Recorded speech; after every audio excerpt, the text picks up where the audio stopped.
Hey there, my name's Allie. I'm a registered nurse and I'm a health coach for Way Beyond Weight Loss, a company that I own.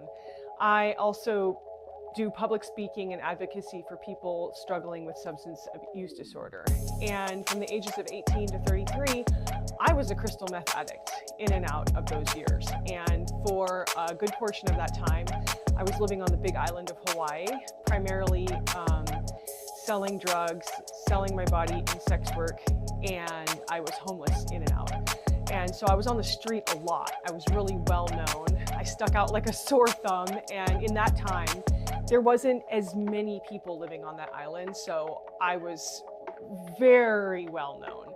I had a shaved head and I would just wear different wigs, and I cruised around on a longboard. That was like my main source of transportation, which is just essentially, it's a huge skateboard with really big wheels that goes pretty freaking fast. And this particular day, I was bombing down King Kamehameha Highway. I had a bunch of dope on me. I was planning on selling dope. I had baggies, I had a scale. My plan was to get a hotel room, sell dope, turn some tricks, and just go about my merry way. That was my lifestyle.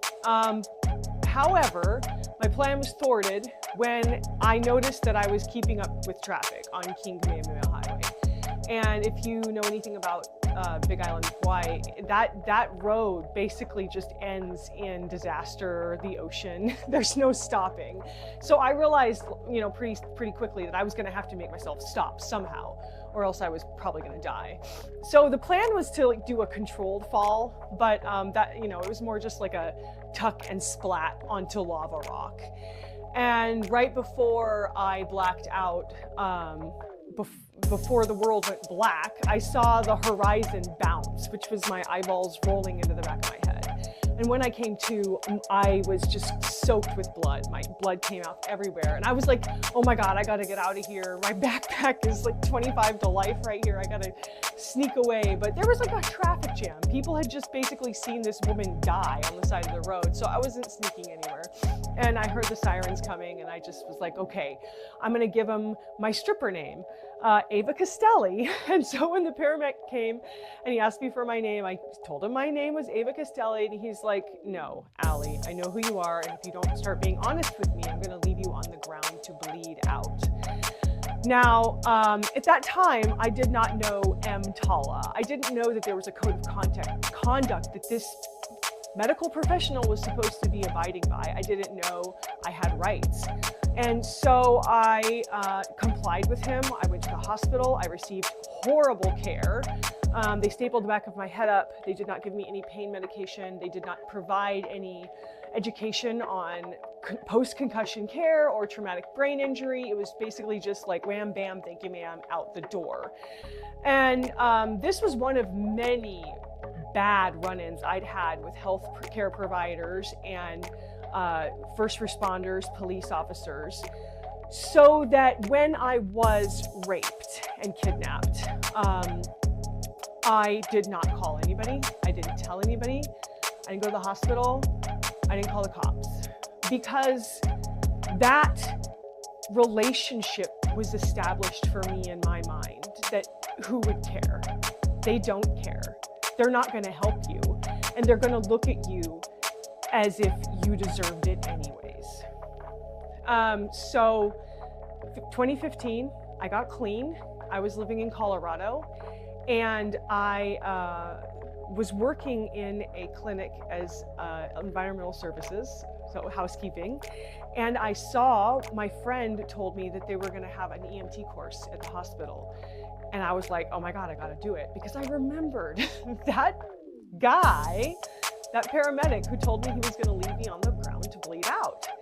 And so I was like, I'm gonna do that class. I joined the EMT class. I passed the EMT class. I was fueled by equal parts vengeance and determination, because I was gonna be somebody, and I was gonna prove to all those people that I could do this. And on my first ride-along, which is as a new grad EMT, you get to ride along on actual calls with paramedics. We were called to a house that was really well known for drug activity and domestic violence. It was a meth house. Everybody knew what was going on. They got called there all the time. And as we're driving out there, the paramedic I'm with was grumbling about how he didn't want to assess this woman, and he was talking a lot of trash about her. And as soon as we got there, I was like, I'll assess her. And I ran in there, and the woman was obviously sky high. She was super high. She was spun out, talking 100 miles a minute. She ripped off her clothes. She showed me her vagina and told me this whole story about what happened to her. And I looked her in the eyes, and I listened to her, and I asked her how I could help her.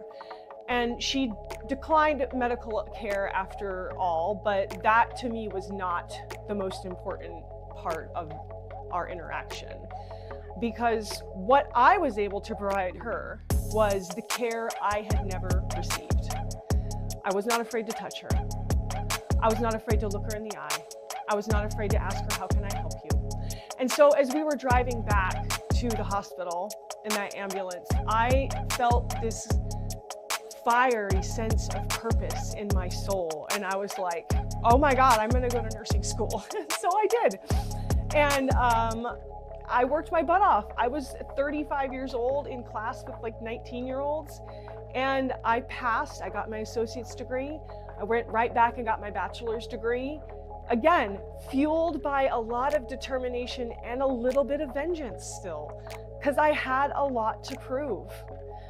And now I am a nurse, and I moved back home to Alaska. I opened my own company, and I work for a tribal health organization. And if you saw me on the street, or if you called me at my work, or if you saw me at the gym, you would have no idea that 2012 Allie and 2025 Allie are the same person. But guess what? We are. And I would love to sometimes deny that Allie ever existed, because she is super messy and does not look good on a resume. She gives me nightmares and she keeps me up at night. But all she wanted ever was to be heard and to be listened to. And so now I have this little platform, and you're all obviously listening to my voice now. So if I could just pass along a message from 2012 Allie, it would be this. Allie would want me to tell you that two things can coexist at the same time. You can be a drug addict and have a valid reason to need quality medical care. You can be a drug addict and still be a good person. So, you know, if you're working at the hospital and you got a frequent flyer, or if you see somebody on the street and they're screaming at the clouds, and somebody in your family maybe is struggling really, really hard with addiction, they still have potential, and at the end of the day, they're still